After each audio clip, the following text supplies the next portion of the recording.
আসসালামু আলাইকুম। আমি মোহাম্মদ ইয়াকুব আলী। আমি নাটোর জেলা বড়াইগ্রাম থানা থেকে আসছি। আমি পেশায় শিক্ষকতা করি।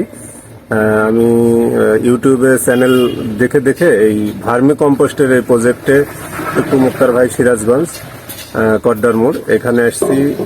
আজকে আমি 5 কেজি কেঁচো সংগ্রহ করলাম। যেহেতু এই কেঁচো দিয়ে থাইল্যান্ডের কেঁচো, এই কেঁচোটা দিয়ে ভার্মি কম্পোস্ট তৈরি করলে, যেটা জৈব সার আমরা বলি, এই জৈব সারটা জমিতে ব্যবহার করলে অর্গানিক মুক্ত, অর্গানিক তরিতরকারি থেকে শাকসবজি, যত ধরনের কৃষি চাষাবাদ আছে সবকিছু এটা দিয়ে করলে রাসায়নিক মুক্তভাবে তৈরি করা যায়। যে কারণে যেহেতু এটা মানে ফেলে দেওয়া গোবর থেকে তৈরি হয়, সেই কারণেই আমি মূলত ইউটিউব দেখে একটু উদ্যোগ নিয়েছি, নিয়ে ভাইয়ের সাথে যোগাযোগ করে আজকে কেঁচো নিতে আসছি।